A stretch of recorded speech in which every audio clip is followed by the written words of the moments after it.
माँ, बेटा और बहू तीनों ही खाने के टेबल पर बैठकर खाना खा रहे थे। खाते समय लड़का अपनी पत्नी को बोला, देखा तुमने आज भी दाल चावल बनाया। खाना बनाने में तो आलस मत किया करो। तुम बस हाउस वाइफ ही तो हो। तुम घर पर ही तो रहती हो। तुम्हें रसोई घर में कुछ अलग अलग खाना बनाना अच्छा नहीं लगता क्या? क्यों रोज़ ही एक तरह का खाना बनाती हो? रेखा बोली, मैं आज ही सूजी की खीर बनाने वाली थी, पर रसोई में सूजी खत्म हो गई। मैंने कल ही ऑर्डर किया था, पर अभी तक कोई लेकर नहीं आया। मैं कल बनाऊंगी। रसोई घर में कुकर की सीटी बजती है और खाने के समय रेखा रसोई घर में आती है।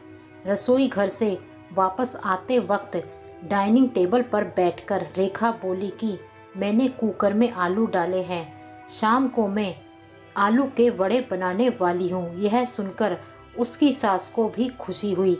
पति बोला, अच्छा है, तुम दोनों को तुम्हारी पसंद की चीज़ बनाने में और खाने में बहुत मज़ा आता है। ऐसे में दरवाजे की बेल बजी।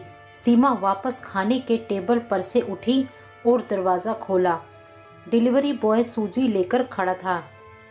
पार्सल लेकर रेखा वापस खाने के टेबल पर खाना खाने के लिए बैठी।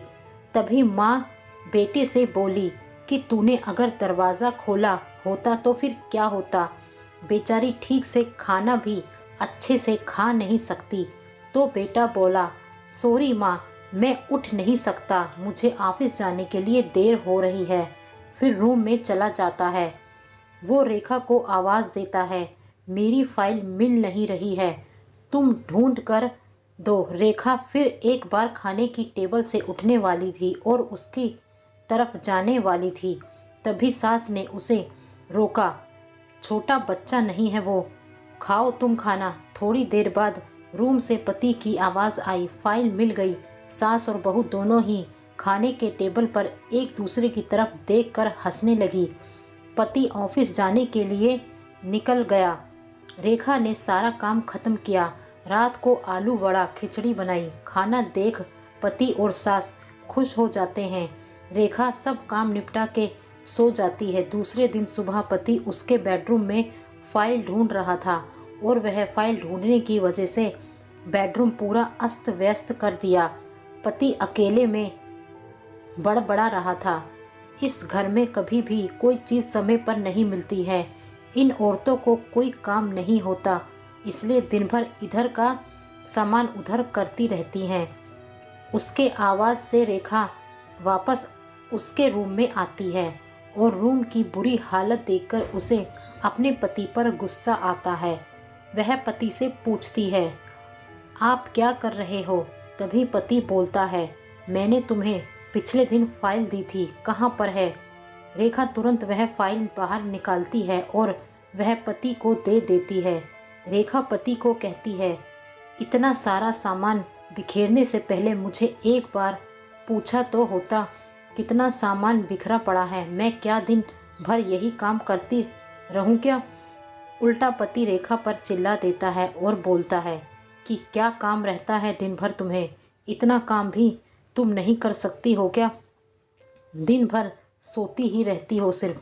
माँ के कहने पर हाउसवाइफ से शादी करके बहुत बड़ी भूल की मैंने। ऐसा बोलकर पति ऑफिस के लिए निकल गया। पति पत्नी का बोलना माँ के कानों पर पड़ता है, जो पति को पता नहीं था। माँ रेखा के पास जाती है, तभी रेखा रो रही होती है। कोई भी गलती नहीं होते हुए भी उसका पति उस पर चिल्लाया। यह उनको पता था। रेखा से वह बहुत प्यार करता है, रेखा भी उसे बहुत प्यार करती है। सास ने रेखा को शांत किया। फिर दोनों ने पति को अच्छा सबक सिखाने के लिए प्लान बनाया। दूसरे दिन सुबह पति नींद से जागा, तभी वह रेखा को चाय के लिए चिल्ला रहा था। तभी माँ नज़दीक के सोफे पर बैठी थी। वह बोलती है, रेखा घर पर नहीं है, वह किसी काम के लिए अपने मायके गई है। पति फ़ोन निकालता है और रेखा को फ़ोन करने लगता है। तभी माँ उसे रोकती है और बोलती है कि फ़ोन मत करो, वह मायके ही तो गई है, 2-3 दिन में आ जाएगी। पति फ़ोन रख देता है और माँ को बोलता है कि माँ चाय। तभी माँ बोलती है, हाँ 2 कप बनाना, मैं भी पीऊँगी। इच्छा ना होते हुए भी पति चाय बनाने के लिए रसोई घर में जाता है। माँ सोफे से खड़ी होती है, बेटे को पुकारती है। वो सोचने लगता है कि माँ उसे रोकेगी और खुद चाय बनाएंगी, पर माँ बोलती है, मेरी चाय में शक्कर कम डालना। रेखा का पति चाय बनाता है और चाय लेकर आता है। माँ और बेटा दोनों ही चाय पीते हैं। फिर माँ बोली, चाय अच्छी बनाई है, पर रेखा जैसी नहीं। वो चाय बनाती है तब तुलसी के पत्ते डालती है। उस चाय की तो बात ही अलग होती है बेटा। कोई बात नहीं, अगली बार तुम चाय बनाओगे तब ध्यान में रखना। रेखा का पति अपनी माँ को देखते ही रह जाता है। थोड़ी देर बाद बेटा अपनी माँ को बोलता है, माँ आज मैं मटर पनीर खाना चाहता हूँ। माँ फिर से बेटे की तरफ देखकर बोली, अरे वाह, आज मेरा बेटा मटर पनीर बनाएगा और मुझे खाने के लिए देगा। अच्छा हुआ, बहुत दिनों से मटर पनीर खाने की इच्छा हो रही थी। तभी बेटा बोला, अरे माँ, मटर पनीर आपको बनाने के लिए कहने वाला था। तभी उसे माँ बोली, नहीं बेटा, मेरे घुटने बहुत दुखते हैं, मैं इतनी देर रसोई घर में खड़ी नहीं रह सकती। तभी बेटा फ़ोन निकालता है और रेस्टोरेंट से ऑर्डर देने लगता है। तभी माँ उसे रोकती है और बोलती है, मुझे वह होटल का खाना पचता नहीं है, मुझे गैस हो जाती है और तुम मुझे बाहर का खाना खिलाने वाले हो क्या?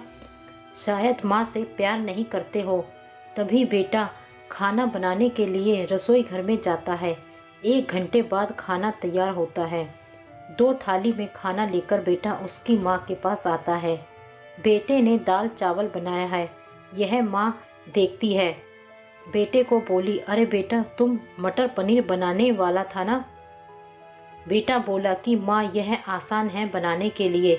तभी माँ बोलती है, रेखा होती तो आज उसने मटर पनीर बनाकर मुझे खिला दिया होता, पर जाने दो, तुम्हारे हाथों का बना हुआ खाना कहाँ मैं रोज़ खाती हूँ। ऐसा बोलकर माँ खाना खाने के टेबल पर बैठती है। चल, दोनों साथ में खाना खाते हैं। बेटे ने पहला निवाला मुंह में डाला ही था, तब माँ उसे बोली, अरे बेटा, दाल में नमक कम है, जा और नमक लेकर आ। वो खाते खाते उठता है और रसोई घर में से नमक लेकर आता है और माँ को देता है। फिर से खाने के लिए बैठता है। तभी बीच में माँ खांसने लगी और बेटे को बोलती है, अरे बेटा, निवाला गले में अटक गया है, थोड़ा पानी लाना। बेटा फिर खाते खाते उठा और पानी लाने गया। फिर वो पानी माँ को दे देता है। इस सब में बेटे के चेहरे पर गुस्सा स्पष्ट रूप से दिख रहा था।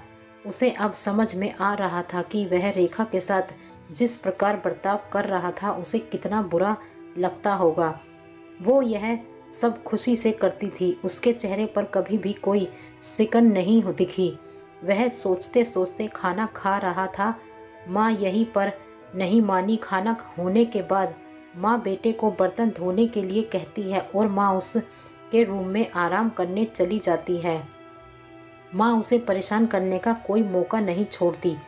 वो बेटे को बुलाकर चद्दर ओढ़ने के लिए कहती है। उसके बाद बेटा रूम से बाहर जाता है तो उसे माँ रोकती है और एसी का टेम्परेचर कम करने को कहती है। अब इन सभी कामों की वजह से वह चिढ़-चिढ़ करने लगता है, लेकिन कुछ भी नहीं बोल पाता। दूसरे दिन सुबह जल्दी उठ जाता है। उसे ऑफिस जाना होता है, इसलिए वह जल्दी सब्जी काटता है, पर उसका ध्यान सब्जी की तरफ नहीं होता। वह रेखा का विचार कर रहा होता है, सोच रहा होता है, हाउसवाइफ का काम आसान होता है ऐसा मुझे लगता था, पर सच में वैसा नहीं है। मैं कितना गलत बर्ताव करता था रेखा के साथ। मन ही मन पछता रहा होता है। तभी सब्जी काटते समय अपनी उंगली काट लेता है। वह उठकर बेसिन में उंगली धोने के लिए जाता है। ऐसे में रेखा उसके पास आती है और हाथ पर पट्टी बांधने लगती है। मतलब रेखा अपने मायके गई ही नहीं थी, पति से छुपकर उनके ही घर में थी। यह तो सास और बहू का प्लान एक हिस्सा था। पति रेखा को देखकर खुश हो जाता है। वह उससे माफ़ी मांगता है। वह रेखा को बोलता है कि घर का काम करना बहुत आसान होता है। तुम घर पर रहती हो, तुम्हें क्या काम रहता है, ऐसा मैं हमेशा बोलता था, पर एक ही दिन में मुझे सब समझ में आ गया। मैं तुम्हें ऐसा कभी भी नहीं बोलूँगा और इसके आगे हम एक साथ घर के काम करेंगे। अगर घर हमारे दोनों का है तो घर के काम भी हम दोनों ही करेंगे।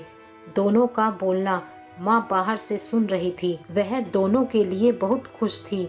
तो दोस्तों, कभी भी अपनी पत्नी से गुस्सा व ऐसा व्यवहार ना करें, नहीं तो रोटियां बेलनी पड़ेंगी। तो दोस्तों, अगर आपको हमारी कहानियाँ पसंद आ रही हैं तो लाइक करें, शेयर करें और हमारे चैनल को सब्सक्राइब ज़रूर कर लें। धन्यवाद।